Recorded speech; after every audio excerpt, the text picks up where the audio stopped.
What do you think the biggest misconception is about the show? I think it's the main misconception is that it's staged. It annoys me because I know that other reality TV shows are staged, so staged, and this one is not. But I think maybe it's because sometimes such ridiculous things happen that you're like, hang on. It's also a world that's really quite unknown. Yeah. It's so very much for the 0.0001% of the world that people have no idea how it works, and it's this insane. And I always say, what I've seen off Below Deck working on yachts is 10 times worse than what you get to see on the show. Yeah, because there aren't cameras, so people don't have to like defend or worry about how they're going to be perceived. And like people are fucking nuts. Crew, I'm talking. Oh my God. Do all the crew hook up? Is there a lot of sort of knocking? Really? Yeah, constantly. And drinking. When you're filming Below Deck, obviously you don't drink during charters. No, if I have to taste a couple cocktails, I will. You'll gulp them. And if I accidentally do a shot to slip taste... into a bottle of... Yeah, joking. No, I actually got told off one year. They were like, do you want this to be a storyline or are you going to stop having a shot before every dinner service? I'm like, look at these guests. You would do one too. That's hilarious. Are they quite, what are all the rules and regulations of how it actually works as a stew? Like if you, and I'm talking normal, can't sleep with the clients? Probably shouldn't. Yeah. But it's sort of frowned upon, or if you were to sleep with a guest, hang on, you had some sort of thing with someone. Yes, I did. Come on, quickly, tell me about all this. Hold on. So scroll back a little. So so you shouldn't be getting with guests whilst they're on charter. Okay. And what this you is do real afterwards, life and Below Deck. Yeah. What you do afterwards is your personal life. Yeah. And well done if you have, and then bag them full time through marriage. What I did was I had a guest who was interested, and I was quite attracted to this person too, and he'd made this. He mentioned that he would like a New Year's Eve kiss. We were hosting a New Year's Eve party at midnight, and because I wasn't against it, I went to Captain and I asked, I said, what say you if this were ever to happen? Yeah. He was like, oh, well, that would be sexual assault. And I was like, okay, fine. What say you if I was really okay for this to happen? And he was like, well, yeah, sure. Just no funny business. And I was like, how dare you? But okay, fair. Are you actually friends with any of the Below Deck lot away from filming? 2 of them. Out of how many have you gone through? As in, worked with? 40. Bloody hell. Yeah, but no more. But you're the only one who seems to keep returning. I know. Fan favourite. Reddit wouldn't say so in previous years. I'm not on Reddit, and that's for losers, by the way. Yeah, apparently, whatever. Something's working. I don't know. Well, I think it's because you're quite a hoot.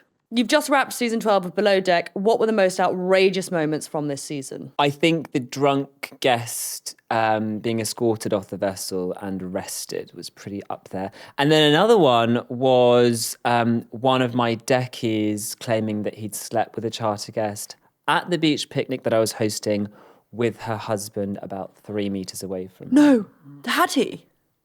You'll have to wait and see. I hate to say that, but it's literally like one of the biggest points of this season. Oh my God. Yeah. Punchy. Was there anything that happened off camera that was so shocking and didn't make the cut? Yeah, I think, yes. Or over the years that you've done it, is there anything that actually was nothing sort of illegal? Do you know what? Actually, no. Really? Well, like a lot of the stuff that doesn't make the cut is stuff that's not part of storyline. Right. So like I had a bit of a mentee B last year. Yeah. We film whilst the previous year is airing, which is a fucking stupid idea, and I think they've stopped it now. But I'm having to relive what happened a year ago whilst trying to film a new season and working on this current. And it was such a mindfuck, and I was so upset with production for something that they did. Yeah, what that they'd aired?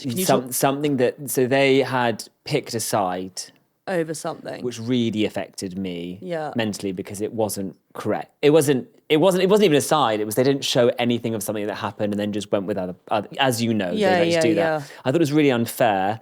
Yet I was there daily trying to make this new season the best ever, and I felt really betrayed, and I thought they were setting me up for something, and I did the whole storming out of a restaurant being like, fuck you, I'm so done. And I was like, mic pack on the floor. Yeah, whole thing. And then like they were still filming me. I was like, why are you so fucking, and like staring into the camera, you know, those really mental breakdown moments. Yeah.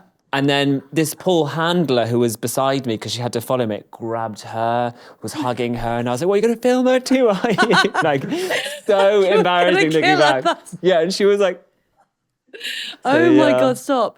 That would be it. Yeah. Do you, when that happens, like if you've ever watched it back and something has played out incredibly different to what it has, do you take to social media and say, actually, this is what happened? No, I think that's pathetic. I think I've signed up to this thing. I don't control the narrative. Yeah. And I'm doing a TV show. They know better than me how things are going.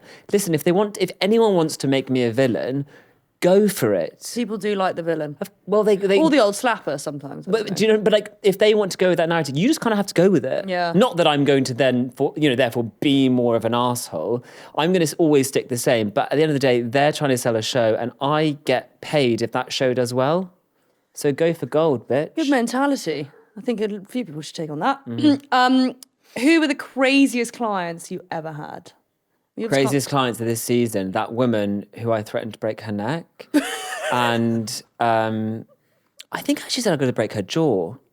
It was one or the other. I mean, it wasn't great either. And then the girl who gets... Once, when the guests actually like leave the boat, do you ever speak to them in terms of like, do the cameras ever cut and you say, oh, it's actually really nice to meet you? None of that. No. They literally are off. No, but they'll usually like, constantly DM you. Really? For months off. Has any guest ever done something while they've been filmed, forgotten about it, and then knowing that the show's come out? Do the guests get scented?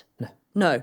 But we don't either. We don't see anything until it comes out. Oh, really? I get it 2 days before the rest of the world. Oh, yeah, no, that's what am I going to do with that? What, have a cry? Nothing. Call a producer? Like, no. But have any guests ever done anything and then been like, you can't use that? Yeah, I'm sure. But do they sign But they won't have seen it, yeah. We all sign all of our rights to... But if a guest got rip-roaring drunk and like ran around with her tits out or something, yeah, happens can all they the time. then the next day say, do you mind not having that in? And they'd get laughed at. Yeah. So it's that. And also too right. If you're gonna be an asshole, they've got to show it. And that's what they want. They're not casting lovely people. Do you get a sort of, I know obviously you get the preference sheets. Yes. That's literally all you get told about these people in the photograph? Yeah, preference sheet, an idea of what sort of schedule activities that they'd like to do. Yeah. But these people like to change their allergies daily. One day she'll have a shellfish allergy. Next day she doesn't when that lobster comes to the table. Do you just call them out and say, hang on, I thought you were allergic to that yesterday? I don't care. I really don't care anymore. If I was in real life, and so if it wasn't on the show, then I would go for gold. And I still do it now. Yeah. But I'd be like, oh. So when you didn't want that shrimp yesterday because you told me you'd have an anaphylactic shock, what's changed? You fucking psycho. But yeah. That is hilarious. Or we'll like accidentally give someone lactose who's lactose intolerant. Like, it does happen. You're like, oh, fuck. And then the next day, totally fine. Really? You're like, oh, yeah, how lactose I intolerant wonder how are many you? of them slightly ham it up just to look... Well, people like to be precious on boats. And they like a little bit, an extra bit of care. It's because it's all that luxury stuff, isn't it? They love all that. Have you ever had anyone ask for something that you've had to actually call in to get on the boat? Or constant. Like strippers, every single trip. Yeah, every single time. hookers, blow, the works. Yeah, done it all. Oh my God. Yeah. I bought a Bugatti for someone. What's that? A very nice car. Oh, I thought you said bukkake. I don't know why I thought. I'm sorry. Of course you did. I don't know. I thought you meant like an orgy. I mean, yeah, Sorry. that too.